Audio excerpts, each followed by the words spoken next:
Pemerintah belum bisa mengendalikan kenaikan harga pangan khususnya telur ayam yang saat ini menembus angka lebih dari Rp30.000 per kilogram. Presiden menjanjikan harga telur akan stabil dalam 2 pekan ke depan. Namun saat ini masyarakat kenaikan harga pangan dirasa berat. Dan apa kemudian jurus pemerintah untuk mengatasi kenaikan harga? Kita akan membahasnya bersama dengan dua narasumber yang bergabung dari luar studio. Ada Pak Igusti Ketut Astawa, Pak Ketut Deputi Bidang Ketersediaan dan Stabilitas Pangan dari Badan Pangan Nasional, Bappenas, dan juga ada Pak Peter Abdullah Rejalam, Direktur Riset Core Indonesia. Pak Ketut, Pak Peter, selamat sore. Kabar baik semuanya? Assalamualaikum warahmatullahi wabarakatuh. Ya. Pak Ketut. Baik, waalaikumsalam. Bapak, saya yakin tentu topik yang kita bahas sore hari ini adalah keresahan dari banyak masyarakat, khususnya ibu rumah tangga yang menghadapi harga telur di atas Rp30.000, bahkan di beberapa daerah Rp40.000 per kilogramnya.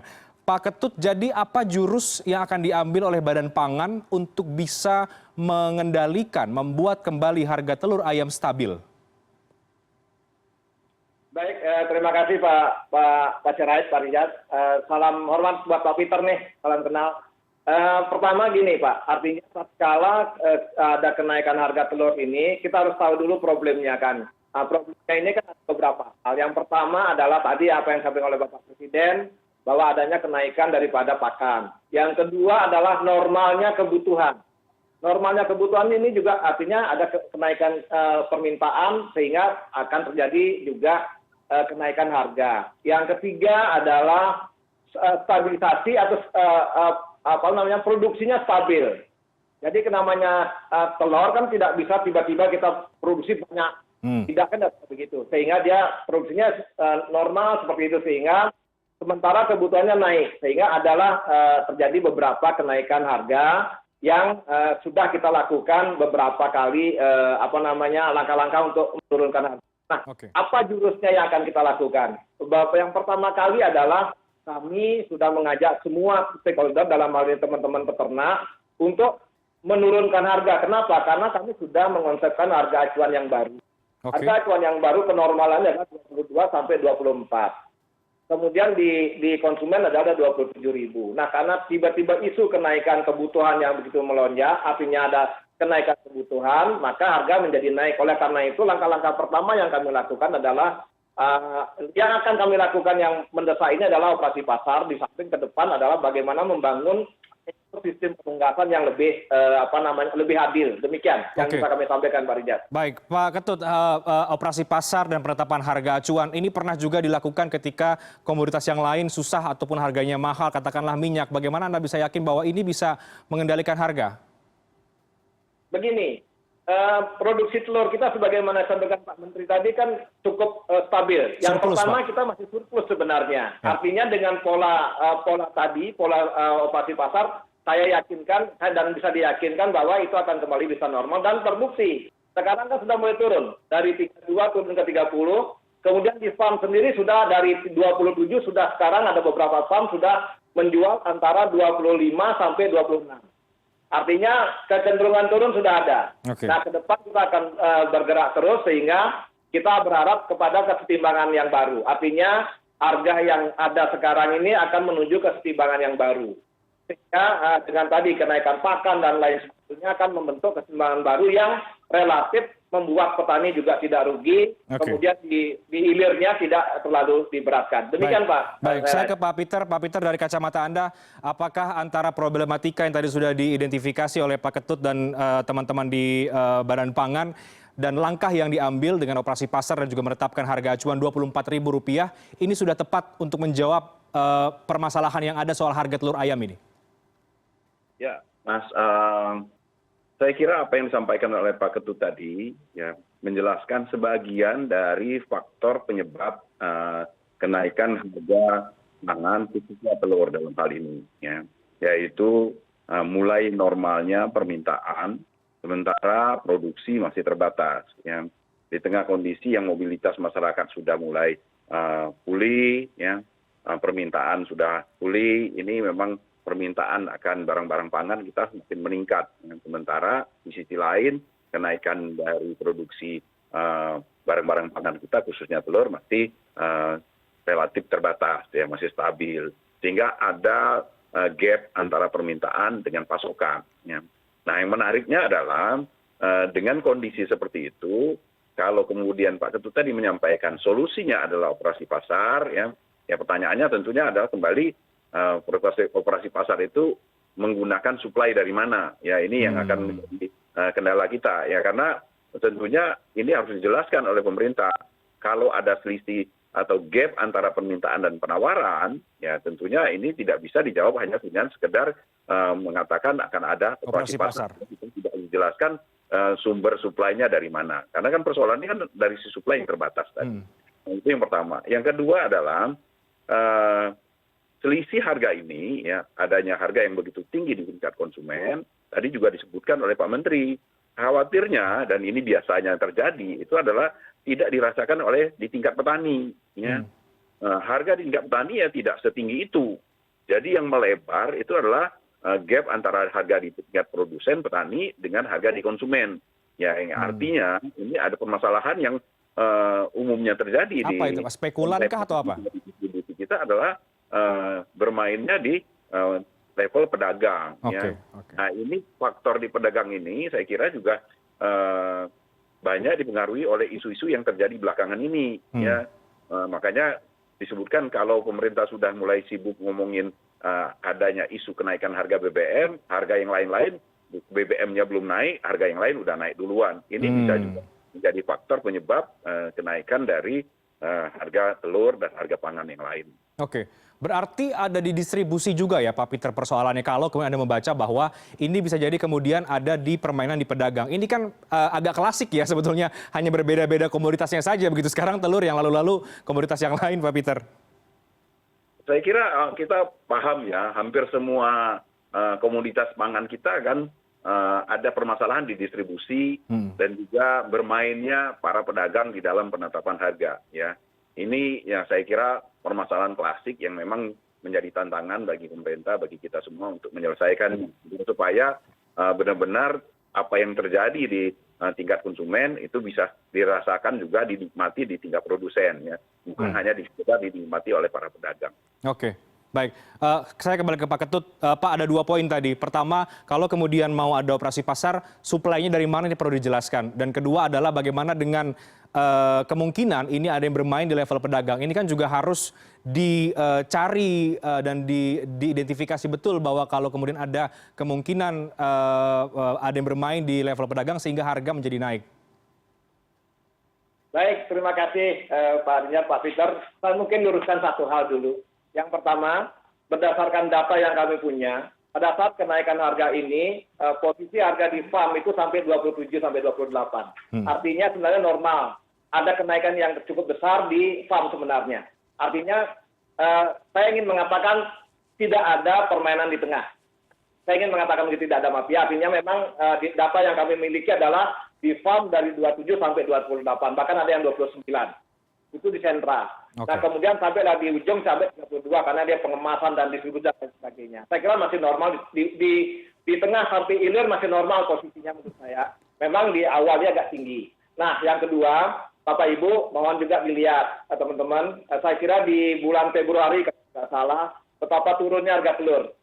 Ya kan pernah di bawah sampai 16.000. Sehingga ini memang ada peluang ditambah isu dan lain sebagainya sehingga ada kemungkinan peternak ingin mengembalikan kerugian yang pernah dialami. Itu salah satu yang menurut saya perlu juga kita bareng-bareng kita pahami. Yang kedua adalah dari mana kita akan melakukan atau sumber telur yang dalam rangka melakukan operasi pasar. Saya kira begini, berdasarkan data yang ada per periode Juli atau September saja sebenarnya kita masih surplus. Otomatis pasti ada telur. Pasti ada telur, sehingga kita akan mengambil dari sana dan mengajak teman-teman untuk menormalkan kembali. Saya barusan rapat dengan teman-teman baik dari peternak layar dan lain sebagainya, petelur, termasuk koperasi, mereka sepakat untuk menurunkan. Karena apa? Ini mereka sudah kami sampaikan bahwa harga harus turun. Memang ada tadi mereka menyampaikan ada pakan dan lain sebagainya yang begitu naik, DOC dan lain sebagainya. Tapi mereka sudah sepakati dalam waktu dekatnya akan turun. Sehingga saya jamin dengan melakukan pendekatan persuasif dengan teman-teman semua, ditambah dengan pelaksanaan juga nanti operasi pasar. Kami kasih target Pak, 2-3 hari kalau nggak turun kita akan lakukan operasi pasar. Artinya sumber-sumber telur kami sudah tahu dari mana kami akan mengambil telur. Dengan angka yang kita akan terapkan bagaimana penerapan harga acuan tadi. Ya, ini harga acuan kita bentuk berdasarkan komitmen, Mbak. Artinya tatkala kita berkomitmen membangun yang namanya harga acuan, mestinya stakeholder semua melaksanakan dengan baik, dengan penuh komitmen. Itu prinsipnya. Sehingga sekali lagi proses kenaikan telur ini, sekali lagi satu lagi yang perlu juga saya luruskan, bahwa bisa saja pedagang ini kan punya stok. Artinya pada saat dia beli tinggi, stoknya bisa datang sampai 5 hari. Nah, tatkala peternak turun, ini harus kami pantau. Tatkala peternak sudah menjual di harga 24, ini harus kita pantau benar. Kita harus gerakkan semua stakeholder kita. Di sini bisa menggerakkan teman-teman Satgas Pangan, dinas tempat akan memantau. Karena pada saat sudah kita pastikan di farmnya turun menjadi 24 atau 25, maka akan terjadi juga keseimbangan. Yang tadinya 30 bisa jadi ke 27.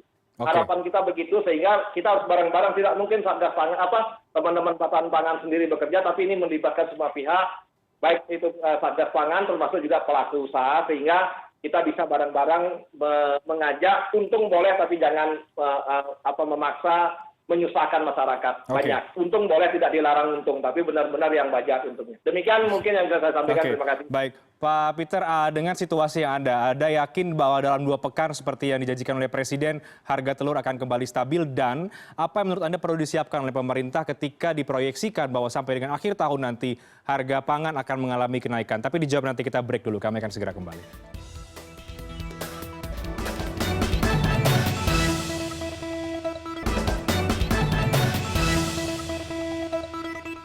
Ya, kita lihat kemarin Presiden Jokowi sampai belusukan ya ke pasar-pasar ini, Pak Peter dan juga Pak Ketut, karena harga pangan dan juga harga telur yang sudah 2 pekan ini cukup tinggi harganya. Pak Peter, dalam 2 pekan kata Presiden ini akan stabil kembali. Anda yakin dengan langkah yang diambil dan situasi yang ada saat ini itu bisa terrealisasi? Sebelumnya saya ingin mengomentari dulu ini. Tadi kan disebutkan akan dilakukan operasi pasar dengan menggunakan surplus produksi. Ya. Nah, ini menarik ya. Kalau ada surplus produksi dan kemudian tidak ada permasalahan di distribusi, tidak ada permainan di antara konsumen dan produsen, kenapa terjadi lonjakan harga justru ketika terjadi surplus produksi? Nah, ini kan agak bertentangan dengan statement dari Pak Ketut tadi di awal, bahwasanya ini ada permasalahan tingginya permintaan yang tidak bisa dicukupi dengan produksi. Sementara operasi pasar disebutkan akan ditutup dengan surplus produksi. Nah, ini kan agak bertentangan. Ya. Itu yang pertama. Yang kedua adalah lonjakan harga yang terjadi ya, ketika harga produksi disebutkan cukup tinggi dan kemudian pemerintah juga meyakini dengan persuasi akan bisa menurunkan harga, itu juga mengkonfirmasi adanya ketidakberjalanan mekanisme pasar. Ya. Kan harga seharusnya berada di titik keseimbangan antara supply dan demand. Tanpa perlu adanya persuasi, harga akan berada pada titik keseimbangan itu. Ketika harganya begitu tinggi dan itu bukan merupakan harga keseimbangan, sehingga perlu dipersuasi untuk turun pada harga keseimbangan, itu memastikan, mengkonfirmasi adanya permainan di tengah. Ya. Sehingga perlu dipersuasi. Ya. Jadi itu yang menjadi pertanyaan saya. Nah, kalau kemudian ditanyakan kira-kira langkah-langkah pemerintah apakah akan efektif, ya. Nah, ini tantangannya saya kira sangat berkaitan dengan isu yang sekarang sedang rame-ramenya nih, yaitu isu kenaikan harga BBM. Kalau kenaikan harga BBM subsidi itu terjadi, ya, upaya pemerintah tadi saya kira akan sangat sulit untuk bisa efektif. Ya. Karena tentunya akan tergilas oleh isu kenaikan harga BBM subsidi. Ya. Saya kira kenaikan harga BBM subsidi ini akan menjadi trigger baru kenaikan harga barang-barang pangan termasuk telur nantinya. Nah, ini saya kira pemerintah harus benar-benar melihat sekuen ya dari kebijakan-kebijakan itu, bagaimana mungkin kita di satu sisi meredam harga pangan, tapi di sisi lainnya justru kita mengambil kebijakan yang bisa menjadi pemicu kenaikan harga-harga. Oke, karena saling berkaitan ya Pak Peter. Saya langsung dijawab oleh Pak Ketut. Ternyata pernyataan Pak Ketut justru menimbulkan pertanyaan baru lagi untuk Pak Peter. Kalau begitu dari mana dan mengapa kemudian harganya melejit justru kalau memang surplus tadi Anda katakan? Pak, mohon izin, Pak Peter mungkin udah tahu juga kan, namanya bisnis di telur, di daging itu kan namanya apalagi masa bertahan barang itu relatif agak terbatas, sangat erat kaitannya dengan isu kan Pak ya, sangat rentan kan, pasti itu rentan. Di samping memang kebutuhan menanjak, otomatis petani sudah mengalami kerugian yang kemarin. Otomatis mereka kan bisa serempak mengatakan kasih angka dong yang wajar. Karena kami punya data Pak, data kami berdasarkan produk usaha masih surplus. Sepakat dengan apa yang disampaikan Pak Menteri Pertanian. Yang kedua, harga di farmnya memang tinggi. Semua farm tinggi Pak, data yang kami punya. Yang harusnya biasanya 20 sekian, sekarang kami punya waktu kenaikan yang tinggi itu, rata-rata sampai 28 sampai 29. Di farm loh Pak ya. Artinya itu yang saya sampaikan, di farmnya udah tinggi, otomatis ketiga dua ini kan dikit Pak. Wajar, karena dia pengemasan dan lain sebagainya. Nah ini yang saya maksud, artinya di satu sisi tambah kebutuhan normal semua. Yang kedua adalah adanya juga tadi yang apa disampaikan bahwa harga-harga pakannya juga tinggi. Yang ketiga adalah tadi isu serempak nih. Ada sambungan misal satu contoh. Ada bantuan langsung tunai. Ini menjadi trigger mereka sebagai isu yang diangkat. Tapi bukan salah, Pak. Tapi ini menjadi isu yang menarik buat saya sebagai pelaku usaha. Iya, Pak. Sekarang turun nih. Yuk kita bareng-bareng. Nah, ini yang saya tangkap tuh begitu. Sehingga menjadi alasan yang dominan bahwa teman-teman di peternak ingin mengembalikan kerugian yang selama ini, yang pada bulan Januari, Februari kalau tidak salah. Nah ini menjadi isu bareng-bareng, ini ada isu yang cocok untuk menaikkan secara bersama. Di samping kebutuhan Oroka dan lain sebagainya. Artinya apa? Surplus tidak menentukan bahwa dia harus turun. Okay. Kan itu Pak ya, karena ada momen-momen yang tepat untuk bagi sebagian besar petani, satu untuk mengembalikan kerugian yang mereka miliki. Okay. Oleh karena itu, tadi saya sudah sekali lagi sampaikan, kami rapat, 2 kali kami rapat, artinya sudah kecepatan turun. Teman-teman peternak mengatakan, Pak pada saat turun, tolong dong kami dibantu juga. Oleh karena itu Badan Pangan sudah melakukan banyak hal sebenarnya Pak. Artinya tatkala petani turun kita lakukan tadi penelitian dari surplus ke defisit, jagung misalkan kita bantu mereka sehingga ini yang kita akan bangun. Demikian Pak, kita Pak Serait. Baik. Pak Ketut, bagaimana exit plan-nya, exit strateginya kalau dalam 2 pekan ini tidak berhasil juga menurunkan harga telur ayam? Tadi Pak Peter menjelaskan ini juga bergantung pada nanti pemerintah apakah akan menaikkan harga BBM subsidi misalnya atau tidak. Ini kan juga perlu dipertimbangkan karena sudah 2 pekan ini naik dan bagaimana kalau ini tidak bisa juga berhasil menurunkan harga? Saya masih ingin melihat kondisi real, Pak. Artinya kesepahaman yang kami buat. Barusan kami rapat kok sebenarnya dengan teman-teman. Artinya teman-teman sepakat untuk di farm sudah akan turun. Itu yang kami pegang satu dulu. Artinya nanti akan ada di tengah dan hilir nih.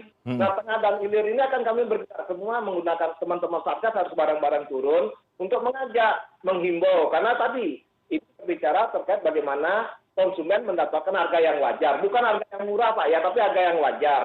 Petani bisa tersenyum, bahagia, pedagang bisa untung, konsumennya juga bisa tersenyum, dan yang memerlukan telur juga bisa. Ini harus kita jaga, tidak bisa kita tekan di sisi saja. Oleh karena itu, kesetimbangan baru itulah yang kita akan bentuk. Yang pertama, harga kesetimbangan baru yang kita sepakati yang kemarin adalah 27.000, Pak. Nah ini yang kita kejar. Bagaimana kita mencapai, ya langkah-langkah harus kita gerakkan semua. Kami kolaborasi. Ya tidak bisa, sekali lagi tidak bisa hanya Badan Pangan, semua akan bergerak. Teman-teman di Kemenpan, Kemendag, Satgas Pangan, Pemda akan bergerak untuk memantau. Segera memantau, ini tidak bisa tidak, harus kita capai harga kesetimbangan yang 27.000. Oke, baik. Baik, Pak Peter terakhir dari Anda, singkat menutup diskusi kita. Ya, saya kira jelas ya disampaikan Pak Ketut tadi. Ya. Kata kuncinya adalah bagaimana para pedagang, para petani, ya, farm, khususnya bukan petani saya sebutnya, farm, itu ingin mengembalikan menutup kerugian yang lalu. Ya. Itu kan tersirat bahwasanya surplus produksi itu tidak semuanya dilempar ke pasar, ada yang ditahan. Itu yang sebenarnya yang tersirat dari apa yang dijelaskan oleh Pak Ketut. Sehingga pemerintah sangat yakin bahwasanya pendekatan ya, pemerintah kepada mereka itu akan bisa menurunkan harga sehingga nanti harga itu ya berulang disebutkan oleh Pak Ketut, harga itu tetap memberikan keuntungan yang cukup kepada pedagang, kepada petani. Ya. Tapi dengan catatan sekali lagi, ya, ini kesepakatan ini bisa bubar Pak Ketut, ya, bisa bubar kalau seandainya pemerintah menaikkan harga BBM subsidi. Saya sangat meyakini itu, karena sekali lagi, ya dorongan dari para pihak, ya terutama dari pedagang di tengah ini untuk mendapatkan keuntungan lebih itu pasti akan besar. Ketika memang ada momentum, ada masa yang periode yang mereka bisa memanfaatkannya untuk mendapatkan keuntungan lebih. Saya kira ini yang harus sekali lagi saya berulang-ulang mengusulkan kepada pemerintah, jangan naikkan harga BBM subsidi dulu karena ini akan bisa men-trigger inflasi yang lebih tinggi, kenaikan harga yang lebih tinggi. Jadi kalau harga BBM naik nanti ini bisa tidak hanya harga telur lagi yang melejit, tapi banyak hal yang kemudian jadi melejit dan rakyat semakin menjerit. Mungkin kira-kira seperti itu. Tapi kita akan lihat nanti apakah apa yang disampaikan Pak Peter itu akan terjadi atau kemudian kita tentu berharap harga telur sebagai pangan yang dibutuhkan oleh masyarakat ini bisa dikendalikan dan dalam 2 pekan seperti dijanjikan oleh Presiden Joko Widodo. Terima kasih banyak untuk diskusinya Pak Peter, Pak Ketut. Kita lihat akan seperti apa nanti upaya-upaya yang dilakukan dan semoga bisa menurunkan harga telur di tengah-tengah masyarakat. Selamat sore, terima kasih. Sore, terima kasih. Salam Pak Peter.